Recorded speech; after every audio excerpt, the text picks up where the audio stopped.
ಶ್ರೀ ಗುರುಭ್ಯೋ ನಮಃ. ಹರಿ ಓಂ. ಪುರಾಣ ಗ್ರಂಥಗಳಲ್ಲಿ ಶ್ರೀ ಲಕ್ಷ್ಮೀ ಸಹಸ್ರನಾಮ, ಶಿವ ಸಹಸ್ರನಾಮ ಇತ್ಯಾದಿ ಅನೇಕ ಸಹಸ್ರನಾಮಗಳು ಉಲ್ಲೇಖಿತವಾಗಿದೆ.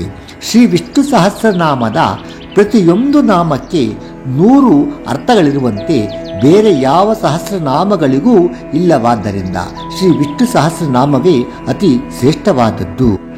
ಶ್ರೀ ಮಧ್ವಾಚಾರ್ಯರು ಪಯಸ್ವಿನಿ ತೀರದಲ್ಲಿರುವ ದೇವಾಲಯದಲ್ಲಿ ನಡೆದ ವಿದ್ವತ್ ಸಭೆಯಲ್ಲಿ ಶ್ರೀ ವಿಷ್ಣು ಸಹಸ್ರನಾಮದ ಪ್ರತಿಯೊಂದು ನಾಮಕ್ಕೆ 100 ಅರ್ಥಗಳಿವೆ ಎಂದು ಪ್ರತಿಜ್ಞೆ ಮಾಡಿ ಹೇಳಿದಾಗ ಅಲ್ಲಿ ನೆರೆದ ವಿದ್ವಾಂಸರು ಇವರನ್ನು ಗೆಲ್ಲಲು ಅವಕಾಶ ಸಿಕ್ಕಿತೆಂದು ಹಿಗ್ಗಿದವರಾಗಿ ಶ್ರೀ ಮಧ್ವಾಚಾರ್ಯರಿಗೆ 100 ಅರ್ಥಗಳನ್ನು ವಿಶ್ವವೆಂಬ ಮೊದಲ ನಾಮಕ್ಕೆ ಹೇಳಬೇಕೆಂದು ಕೇಳಿದರು.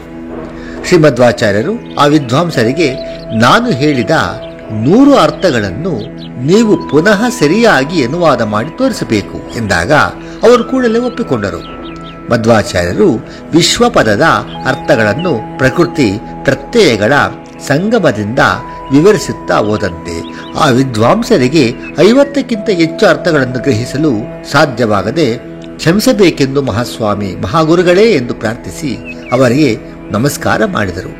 ಇದರಿಂದ ಶ್ರೀ ವಿಷ್ಣು ಸಹಸ್ರನಾಮದ ಪ್ರತಿಯೊಂದು ನಾಮಕ್ಕೆ 100 ಅರ್ಥಗಳುಂಟೆಂದು ಶ್ರೀ ಮಧ್ವಾಚಾರ್ಯರು ಸಿದ್ಧ ಮಾಡಿ ತೋರಿಸಿದರು.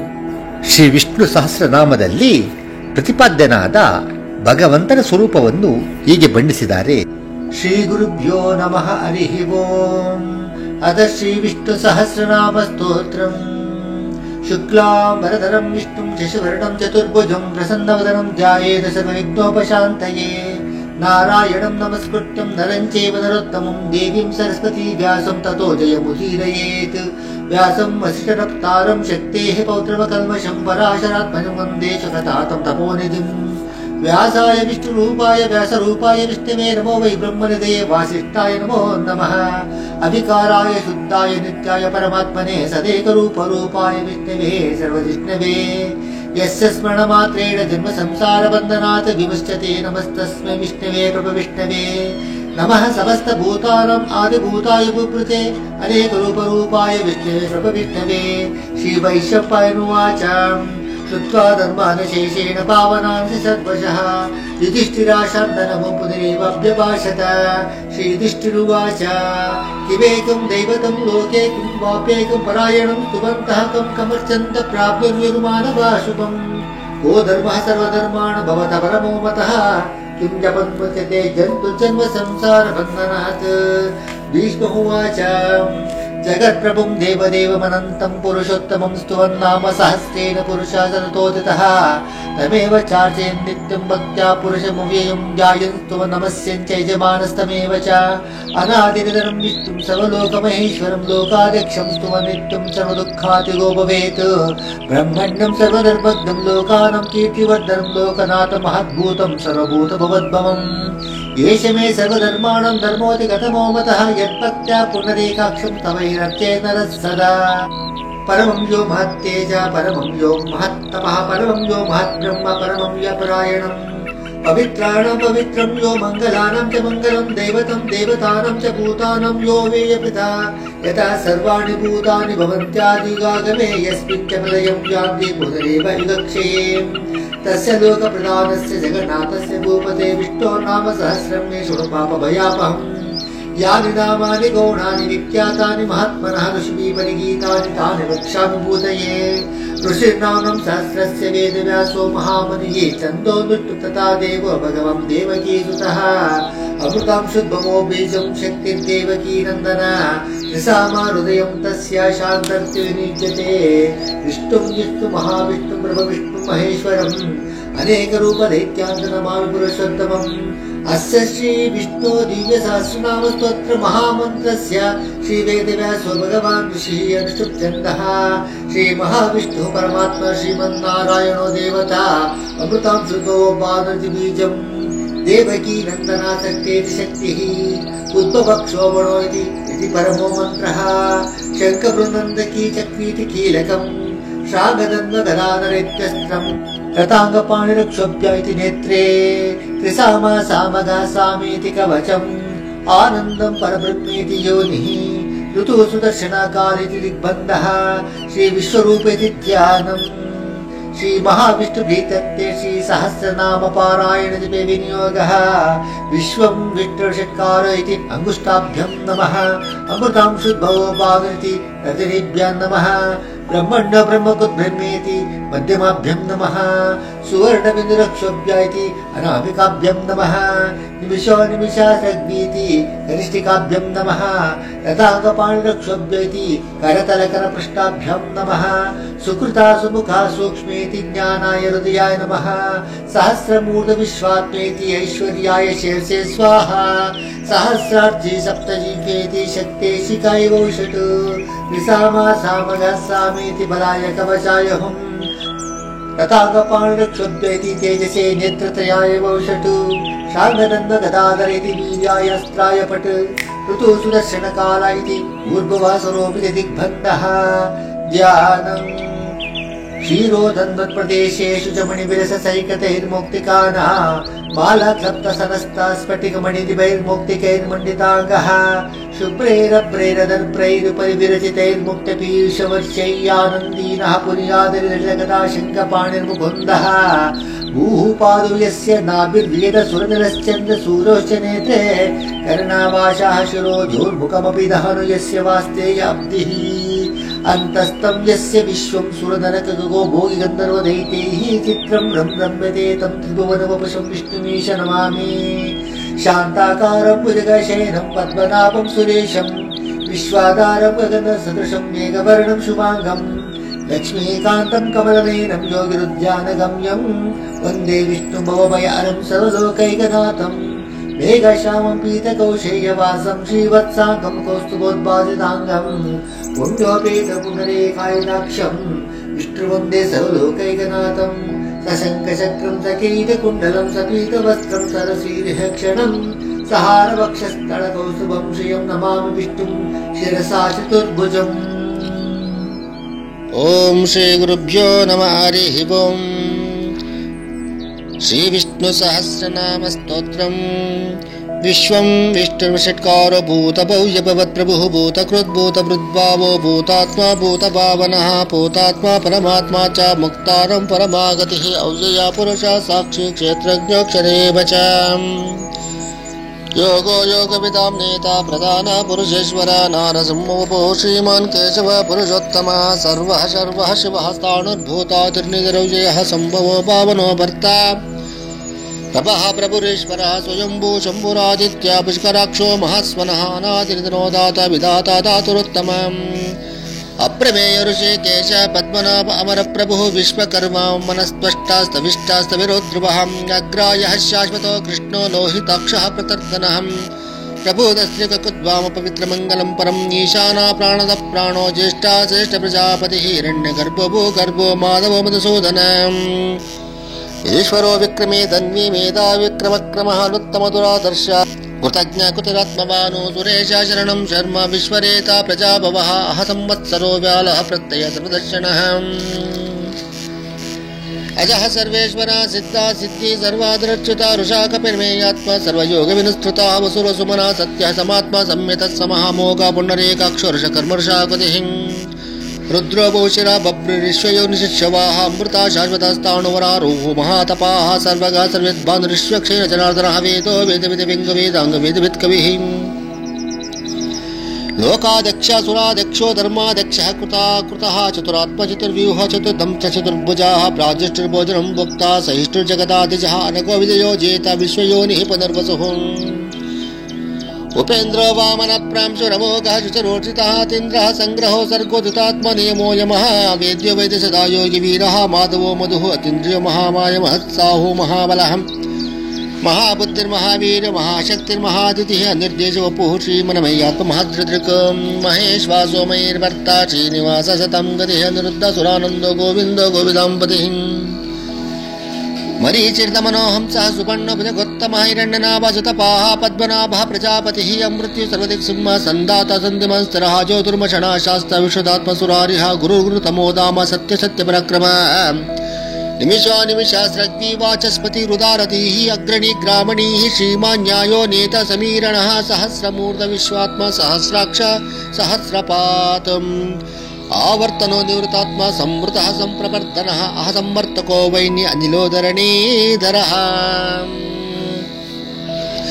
सुप्रसाद प्रसन्नात्मा विश्वदृग्विश्वभुः सत्कर्ता सत्कृता साधुर्जन्नु नारायणो नरः असंख्येय प्रमेयात्मविशिष्टा शिष्टकृत्यचिः सिद्धार्था सिद्धसङ्कल्पा सिद्धिदा सिद्धिसाधनः वृषाहि ऋषभो विष्णुषपर्वर्षोदरः वर्धनो वर्धमानश्च विविक्तः श्रुतिसागरः सुभजो दुर्धरो वाग्विमहेन्द्रो वसुदो वसुः नैकरूप बृहद्रूपः शिविष्टः प्रकाशनः ओजस्तेजो ज्योतितरः प्रकाशात्मप्रतापनः वृद्धः स्पष्टाक्षरमन्त्रचन्द्रांशो भास्करद्युतिः अमृतांशुद्भवो भानुः शशबिन्दुः सुरेश्वरः औषधं जगता सेतुः सत्यधर्मपराक्रमः भूतभव्यवन्नाथः पवनः पावनो नलः कामः कामकृत्कान्तः कामकामप्रदप्रभुः युगादिकृतगावर्तो नैकमायो महाशनः अदृश्यो अव्यक्तरूपश्च सहस्रजितनन्तजित् इष्टविशिष्टशिष्टेष्टा शिखण्डी नहुषोरुषः क्रोधः क्रोधकृत्कर्ता विश्वबाहुर्महीधरः अच्युता पतिता प्राणः प्राणदो वासवानुजः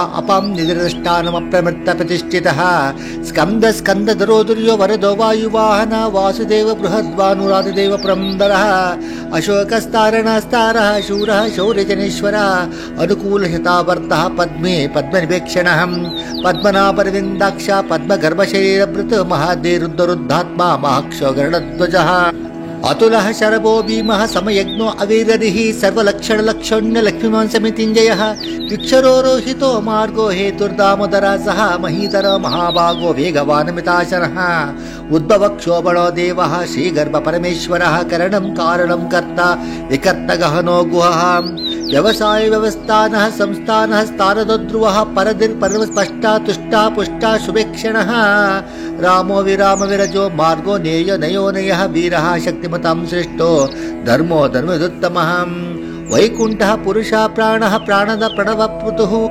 हिरण्यगर्भः शत्रुघ्नो व्याप्तो वायुर्दक्षजः ऋतु सुदर्शनः कालः परमेष्टि परिग्रहः उग्रसंवत्सरो दक्षो विश्राम विश्वदक्षिणां विस्तारस्तावरस्ताणु प्रमाण बीजमव्ययम् अर्थोऽनर्थो महाकोशो महाभोग महाधनः अधिर्विण्णस्तविष्टोपु धर्मयूप महामकाः नक्षत्रनेमि नक्षत्रे क्षमः क्षाम समीहनः यज्ञहिज्यो मे जगतुः सत्रं सतां गतिः सर्वदर्शी विमुक्तात्मा सर्वज्ञो ज्ञानमुत्तमम् सूरता सुमुखा सूक्ष्म सुघोष सुगध सूरतु मनोहर जित क्रोध वीर बाहुर्विदारणः स्वापन शोषो व्यापी नैकात्मनैक कर्मकृत वत्सरो वत्सरो वत्सी रत्नगर्भधनेश्वराम् धर्मगुप्धर्मी सहस्रक्षरमक्षरम् अविज्ञात सहस्रांशु विधात कुतलक्षणः गभस्तिनेमि सत्त्वस्थ सिंहभूत महेश्वरः आदिदेव महादेवो देवेश देवभृद्गुरुः उत्तरो गोपतिर्गुप्ता ज्ञानगम्य पुरातना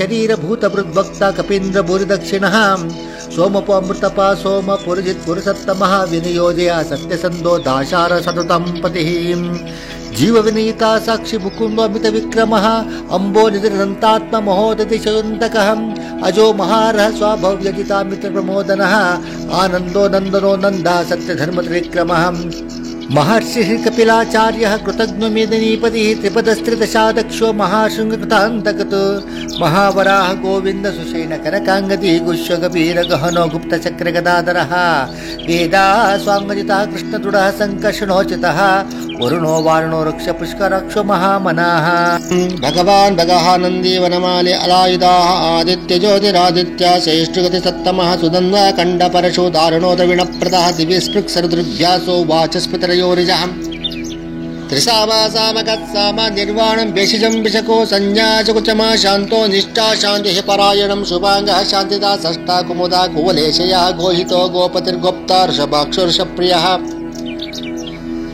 अनिवर्ति निवृत्तात्मा संक्षिप्ता क्षेमकुच्चुवः श्रीवत्सवक्षः श्रीवासः श्रीपतिः श्रीमतंवरः श्रीधः शेषः श्रीनिवासः श्रीनिधिः श्रीविभावनः श्रीधरा श्रीकरा श्रेयः श्रीमालोकत्रयाश्रयः स्वक्षा स्वङ्गा शतानन्दो नन्दिर्ज्योति गणेश्वरः विजितात्मविधेयात्मा सत्कीर्ति चिन्ह संशयः उदीर्ण सर्वतश्चक्षुः नेश शाश्वतस्त्राभूषयो भूषणो भूदृशोकशोकनाशनः अर्चिष्मानर्चिता कुंभ विशुद्धात्म विशोधनः निरुद्ध प्रतिरतः प्रद्युम्नमित विक्रमः कालनेमिनिः वीरा शौरी शूरजनेश्वरः त्रिलोकात्म त्रिलोकेश केशव केशिः हरिः कामदेव कामपाल कामेकान्तकुतागमः निर्देशो पूर्विष्णु वीरो अनंत धनंजयः ब्रह्मण्यो ब्रह्मकृत् ब्रह्म ब्रह्म ब्रह्म विवर्धना ब्रह्मविद् ब्राह्मणो ब्रह्मी ब्रह्मज्ञो ब्राह्मण प्रिया महाक्रमो महाकर्म महातेजा महोरगः महाकर्तुर्महायज्ञो महायज्ञो महाविः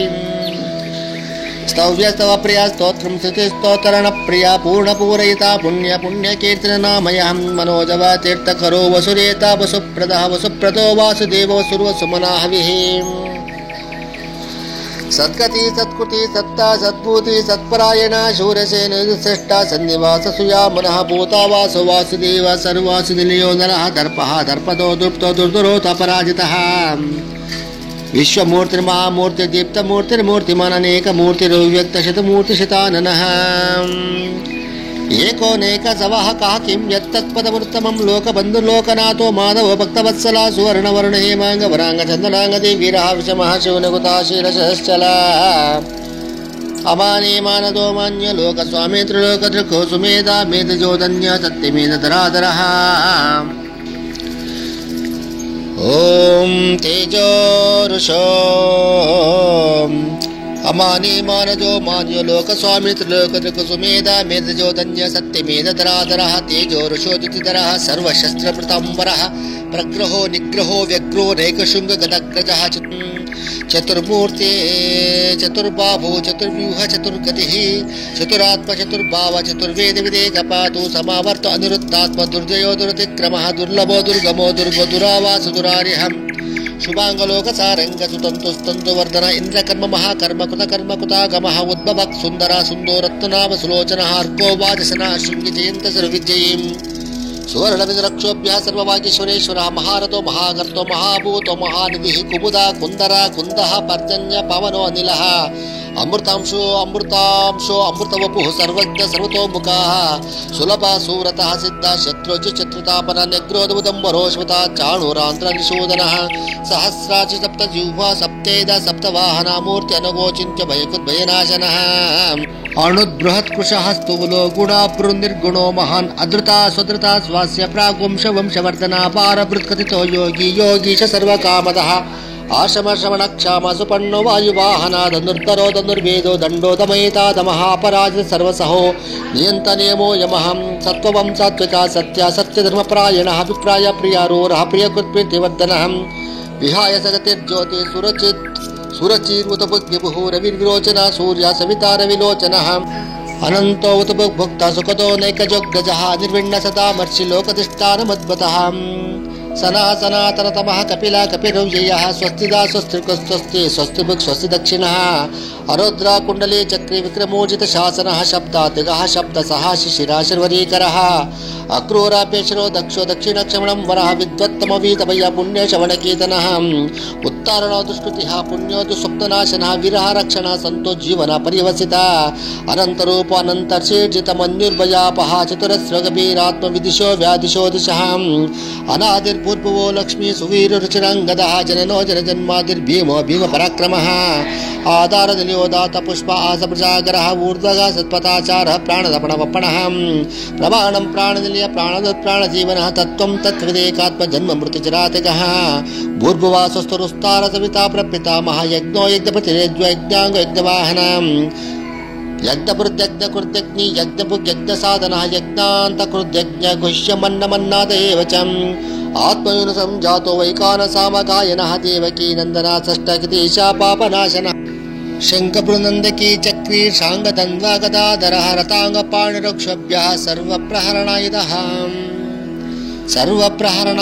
ॐ नमः इतीदं कीर्तनीयस्य केशवस्य महात्मनः नाम्नं सहस्रदिव्यनामाशेषेण प्रकीर्तितम् य इदं शृणुया नित्यं यश्चापि परिकीर्तयेत् नाशुभं प्राप्नुयात् किञ्चित् सौमुत्रे च मानवम् वेदान्तको ब्राह्मणः स्यात् क्षत्रियो विजयी भवेत् वैश्योधन समृद्ध्य स्यात् शूद्रा सुखमाप्नुयात् धर्मार्थे प्राप्नुयात् धर्मार्थार्थे चार्थमाप्नुयात् कामानवाप्नुयात् कामे प्रजार्थे प्राप्नुयात् प्रजम् ಭಕ್ತಿಮಾನಿ ಹಸದೊತ್ತಾಯ ಶುಚಿ ತದ್ಗತ ಮಾನಸಃ ಸಹಸ್ರಂ ವಾಸುದೇವಸ್ಯ ನಾಮ್ನಾಮೇತ ಪ್ರಕೀರ್ತಯೇತ್ ಯಶಃ ಪ್ರಾಪ್ನೋತಿ ವಿಪುಲಂ ಜ್ಞಾತಿ ಪ್ರಾಧಾನ್ಯವೇವ ಚ ಅಚಲಾಂ ಶ್ರೇಯಮಾಪ್ನೋತಿ ಶ್ರೇಯ ಪ್ರಾಪ್ನೋತ್ಯನುತ್ತಮಂ ನ ಭಯಂ ಕ್ವಚಿದಾಪ್ನೋತಿ ವೀರ್ಯಂ ತೇಜಶ್ಚ ವಿಂದತಿ ಭವತ್ಯರೋಗದುತುಮಾನ್ ಬಲರೂಪಗುಣಾನ್ವಿತಾಂ ರೋಗಾರ್ಥೋ ಮುಚ್ಯತೆ ರೋಗಾದ್ಬದ್ಧ ಮುಚ್ಚೇದ ಬಂಧನಾಥೋ ಭಯಾನ್ ಮುಚ್ಚೇದ ಭೀತಸ್ಥೋ ಮುಚ್ಯತಾಪನ್ನಾಪದಹಂ ದುರ್ಗಾಣತಿತರತ್ಯಾಶು ಪುರುಷೋತ್ತಮಂ ಸ್ತುವನ್ನಾಮ ಸಹಸ್ರೇಣ ನಿತ್ಯಂ ಭಕ್ತ ಸಮನ್ವಿತಾಹಂ